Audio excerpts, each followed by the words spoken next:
할렐루야. 하나님의 크신 은혜가 이 새벽에 우리 가운데 가득한 줄 믿습니다. 오늘 우리는 베드로후서 3장 1절로 7절까지의 본문을 가지고 12월 25일 금요 새벽 기도회를 하나님께 드리도록 하겠습니다. 오늘 본문은 사도 베드로가 이 서신을 쓴 목적을 기록하고 있습니다. 거짓 교사들은 언제나 예수님의 가르침 중에 특별히 재림에 관한 그 거룩한 약속을 지금 조롱하고 있습니다. 그들은 언제나 성경을 가지고서 하나님을 대적합니다. 거짓 교사, 그러니까 이단들은요, 잘못된 신학을 조성하여 성경과 상관없는 이야기를 하는 경우가 없습니다. 언제나 교회 혼란을 만들어내는 도구는 성경이었습니다. 4절을 보실까요? 이르되 주께서 강림하신다는 약속이 어디 있느냐? 조상들이 잔 후로부터 만물이 처음 창조될 때와 같이 그냥 있다 하니. 자, 여러분, 이 말씀은요, 예수님께서 자신이 직접 이 땅에 다시 오실 것에 대한 약속을 한 부분을 가지고 이야기하고 있습니다. 마태복음 24장 33절과 34절에 보면 이렇게 말합니다. 이와 같이 너희도 이 모든 일을 보거든 인자가 가까이 곧 문 앞에 이른 줄 알라. 내가 진실로 너에게 말하노니 이 시대가 다 지나가기 전에 이 일이 다 일어나리라. 여러분, 예수님께서 이 땅에서 마지막 제자들에게 명하신 말씀이 내가 다시 오리라 라는 약속이었습니다. 또한 승천하신 그 상황 가운데서도 천사들이 약속했습니다. 그리고 사도들은 이 약속을 굳게 믿고 다시 오실 예수 그리스도를 소망하며 살았죠. 그러나 지금의 상황이 어떻습니까? 로마의 격한 압제 가운데 고통받고 있는데 지금 봐봐라. 주님이시라면, 그렇게 약속을 한 분이라면 사랑하는 제자들과 또한 신자들이 예수 믿는 것 때문에 이 고통을 당하고 있는데 그 약속하신 예수님께서 오시기만 한다면 우리 모두는 평안한 가운데 살아갈 터인데 왜 예수님께서 오지 않고 있느냐 라고 하면서 예수님을 의심하고 있습니다. 주님의 말씀을 이용하였고요, 재림의 늦어짐에 따라 재림 자체를 의심하고 있습니다. 결국 자연스럽게 예수님을 조롱하고 있는 것입니다.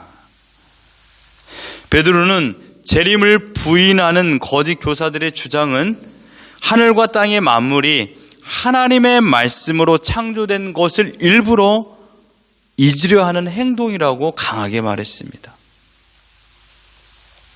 그래서 노아 시대 홍수에 일어났던 그런 모든 사건들을 다시금 이야기하면서 현재 하늘과 땅은 천지를 창조하신 동일한 하나님의 말씀에 의하여 보존되고 있는 것을 말하고 있으며 뿐만 아니라 경건하지 아니한 사람들을 심판하기 위하여서 보존하고 있다라고 말씀하고 있습니다. 이것이 오늘 전반적인 내용입니다. 사랑하는 성도 여러분, 이 시대는 여러모로 우리 자신의 믿음을 다시금 돌이켜 보아야 될 때입니다. 세상은 기독교를 향하여 불신하고 있습니다.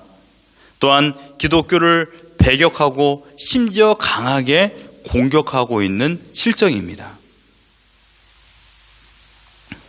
믿는 사람들조차도 기독교 진리를 사수해야 하지만 반대로 기독교 진리를 퇴색하게 만드는 일을 일조할 때가 많이 있습니다.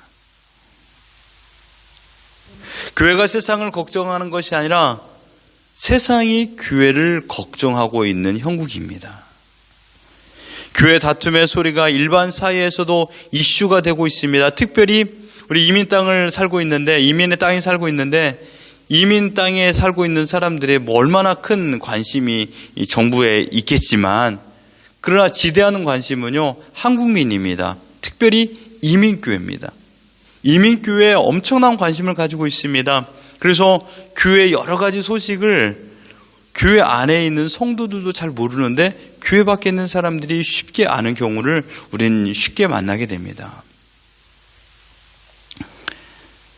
이러한 상황 가운데서 교회가 해야 할 일은 하나님의 말씀을 기억해야 됩니다. 그리고 하나님의 말씀의 뜻대로 살아가는 것을 항상 염두하며 오늘을 보내야 되죠. 신앙의 기초를 견고하게 해야 됩니다. 여러분, 신앙이라는 것은 초급과 중급과 고급, 여러분 그런 분별을 그렇게 나눌 필요가 없다고 저는 생각을 합니다. 그 중심에 말씀을 따라 얼마나 그 말씀을 기억하고 그 말씀을 지키며 말씀을 의지하여 살고 있는가, 이것이 중요합니다. 세상의 유혹과 핍박보다 더 무서운 것은 말씀을 망각하고 살아가는 겁니다. 말씀을 생각하고 묵상하지 않으니 자연스럽게 위기의식조차도 없이 지금 우리가 살고 있습니다. 마치 중병에 걸렸는데 그 중병의 증상을 모르고 자신은 건강하다고 착각하며 살고 있는 형국이죠. 여러분, 지금 나의 영적인 상태를 점검하는 것은요, 말씀이에요. 내가 얼마나 세상 것을 사랑하고 있는지, 육신의 정욕과 안목의 정욕과 이생의 자랑 속에 헛된 열매를 맺고 있는지 그것을 분간할 수 있는 것은 말씀입니다. 호세아 4장 6절에 이렇게 말했습니다. 이 백성이 지식이 없어서 망하는도다. 이스라엘 백성이 망하게 된 이유는 하나님을 안 믿어서가 아닙니다. 예배를 안 드리고 제사를 안 드린 것이 아닙니다. 예배와 제사의 주체가 되시는 하나님을 제대로 알지 못했기 때문에 망한 것입니다. 하나님의 말씀을 터부시 여기며 살았습니다. 형식적인 예배 가운데 살았습니다. 쉴 새 없이 파도가 밀려오는데 모래성은요, 견뎌낼 재간이 없습니다. 사랑하는 성도 여러분, 말씀을 바로 알고 바로 믿고 바로 실천하는 것은 하나님께 영광이요, 또한 하나님의 사람으로 오늘을 살아가는 우리가 믿음 아래 온전히 거하는 방식입니다. 뿐만 아니라 말씀에 바로 서 있지 않으면 세상 사람들에게 조롱을 받을 수 있습니다. 여러분 3절을 보십시오. 먼저 이것을 알지니 말세에 조롱하는 자들이 와서 자기의 정욕을 따라 행하며 조롱하다라고 했습니다. 여러분, 조롱이라는 말이 멋있는 말입니까? 상대방이 나를 조롱하다, 멋있는 단어가 아닙니다. 조롱은 참으로 비참한 말입니다. 그 뜻은요, 남이 비웃다라는 말이에요. 상대방이 나를 비웃는 행동, 이게 바로 조롱입니다. 우리가 말씀을 제대로 알지 못하고 또한 바로 믿지 못하고 그 말씀을 의지하여 살지 못한다면 세상이 우리를 조롱합니다. 하나님의 백성답게 살지 못하면 그 순간 우리는 세상의 조롱거리가 됩니다. 특별히 우리가 여러분의 직장에서 예수 그리스도를 믿고 있다라는 것을 모르는 사람이 없습니다. 다 알고 있습니다. 사실 여러분, 교회 안에는요, 성도의 연약함을 서로가 서로를 알고 있습니다. 교회 안에서 믿음 생활을 하는 사람들은요, 서로의 연약함을 알기 때문에 어느 정도 이해해 줄 수 있습니다. 잘못된 행동, 잘못된 말, 습관, 실수, 또 뭐가 있을까요? 평가 내리는 거, 이 모양 저 모양으로 교회 안에서는요, 서로가 부족함을 알기 때문에 이해해 줍니다. 배려합니다. 기다려 줍니다. 그런데요, 정작 우리가 평가받아야 될 곳은요, 세상이에요. 세상에서는요, 우리를요, 기다려주지 않습니다. 교회 안에서는요, 서로의 평가하는 눈높이가 굉장히 낮아요. 이해해주기 때문이죠. 그러나 세상은요, 세상에서 신자를 바라보는 눈높이는 너무 높습니다. 우리의 잘못된 삶이 그 눈높이를 낮추고 있는 것 뿐이지, 야, 믿는 사람이 왜 저 모양이냐, 자, 믿지 않는 사람이나 믿는 사람이나 별반 차이가 없다라면 내가 왜 교회를 다녀, 야, 저 사람 나보다 못하네 라고 그 자리에서 평가하지 않는다 할지라도 그들의 마음속으로 우리를 그렇게 평가하고 있다는 사실입니다.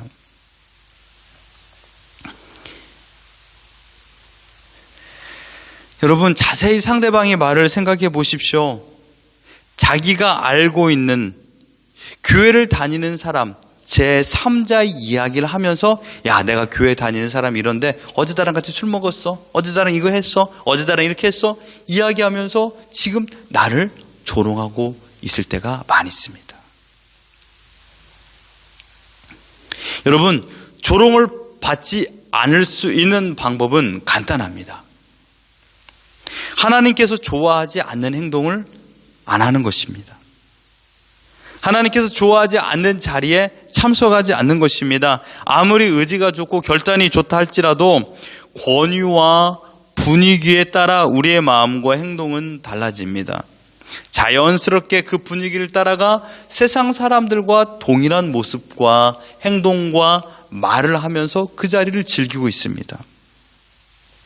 그때가 우리는 조롱의 대상이 될 수 있습니다. 하나님의 심판의 메시지를 들은 노아는요, 100년 동안 방주를 묵묵히 지었습니다. 기초부터 튼튼히 말씀을 따라 순종하여 빈틈없이 나무를 깎고 붙이고 역청을 발라서 아주 견고하게 만들었습니다. 동네 사람들은요, 저것이 무엇에 쓰는 물건이요? 라고 생각하면서 물었습니다. 노아는 그 물음에 정확한 답변을 내주었죠. 그러나 사람들은 노아의 말을 경청하여 들은 것이 아니라 그 말을 듣고 노아를 조롱하기 시작했습니다. 온 동네 사람들이 이렇게 말합니다. 참, 노아가 젊은 나이에 머리에 노망이 들었네 라고 생각한 겁니다. 뿐만 아니라 노아의 세 아들들은 어떻게 평가했을까요? 야, 이 아들들아, 너희 아빠가 잘못했으면 너희들이 아빠의 마음을 바꿔줘야지. 너가 아빠의 말에 동원하여서 이 일을 행동하면 어떻게 하니? 참 불쌍하구나 라고 조롱하게 되었습니다. 지나가는 사람들마다 산 중턱에 만들어진 이 큰 방주를 보면서 더 큰 소리로 너나 할 것 없이 조롱하게 되었습니다. 여러분, 세상 사람들은요, 하나님의 존재를 우리를 통하여 알 수 있습니다. 우리가 세상에 하나님의 말씀을, 또한 하나님이 어떤 분인가를 가르쳐주는 유일한 창문입니다. 우리가 통로라고 생각해 보십시오. 세상의 정욕을 따라 살아가는 사람들은요, 자신들의 욕망을 채우기만 하는 자들입니다. 채우기를 위하여 살아가는 자들입니다. 예수님에 대해 관심이 없죠. 하지만 하나님께서 그들을 우리 곁에 두신 이유는 무엇일까요? 바로 우리도 그들을 따라 세상의 정욕에 살기 위하여 준 것이 아니라 주님께서 이 땅에 오신 목적, 하나님께서 우리를 얼마나 사랑하고 있는지, 또한 이 땅이 앞으로 어떻게 될 것인지 그 위대하신 계획과 위대한 뜻을 알려주기 위하여서 우리로 하여금 하나님이 어떤 분인가를 가르쳐 주기 위하여서 우리에게 그 은혜를 허락하여 주신 줄 믿습니다. 조롱과 멸시를 퍼붓는 그들에게 사랑의 메시지를 전달할 수 있는 자들은 바로 우리인 줄 믿습니다. 우리는 하나님의 자녀입니다. 세상의 조롱을 받을 이유가 전혀 없습니다. 우리를 미워해서 세상이 우리를 조롱하는 것이 아니라 바로 세상은 예수님을 미워하기 때문에 우리를 조롱하고 있습니다. 바라옵기는 언제나 하나님의 말씀을 기억하십시오. 그 말씀을 따라 살아가면 결코 세상은 우리를 조롱하지 못합니다. 여러분, 더욱 구원받은 하나님의 자녀답게 살기를 바랍니다. 착하게 사는 것이 구원받은 조건은 아닙니다. 그러나 구원받은 자녀는 착하게 살 수밖에 없습니다. 왜요? 하나님의 말씀을 생각하며 살기 때문입니다. 세상은 하나님을 의식하지 않고 살고 있습니다. 그러나 우리는요, 구원해 주신 하나님을 의식하며 살기 때문에 착해질 수밖에 없습니다. 우리의 지난 과거의 헛된 삶의 방식과 태도를 버리고 오직 하나님의 손에 붙잡힘 당하여 살아가지 않습니까? 자연스럽게 우리는 구별된 삶을 살게 되어 있습니다. 오늘 삶의 말씀의 기준을 가지고 사십시오. 그리고 예수 믿지 않는 사람과의 다름의 모습을 나타내 보십시오. 그들이 조롱한다 할지라도 야, 아직도 예수를 믿니? 그렇게 말하는 그 부분이 있다면 그것은 우리가 더욱더 예수님을 잘 믿고 있는 단순한 평가라고 생각해 보십시오. 그 말을 실어서 예수 안 믿는 척 하지 마시고 그 말이 우리에게 더 큰 상급이라고 생각해 보십시오. 야, 아직도 예수 믿는 사람이 있네. 저 사람은 나와 다른 게 있는 것 같아. 얼마나 아름다운 평가입니까? 사랑하는 성도 여러분, 예수님께서 이 땅에 오셨습니다. 오늘 이 새벽에 예수님께서 이 땅에 오셨습니다. 우리는 이 날을 기억하며 지키고 있지 않습니까? 오늘 우리의 즐거움으로 하루를 보내지 마십시오. 우리는 매일마다 성육신 인카네이션, 하나님의 위대한 계획, 그 계획을 이루기 위하여 하나님께서 친히 이 땅에 예수님을 보내주신 그 날입니다. 이 날을 기억하며 우리의 죄를 위하여 십자가에 달려 죽기 위하여 오신 예수님을 사랑하십시오. 그리고 그 사랑의 메시지를 여러분이 전달하십시오. 어떻게 해요? 다름을 통하여서 예수 믿는 사람의 다름의 능력을 나타내 보이며 오늘을 살아가는 우리 모두가 되기를 예수 그리스도 이름으로 축원합니다.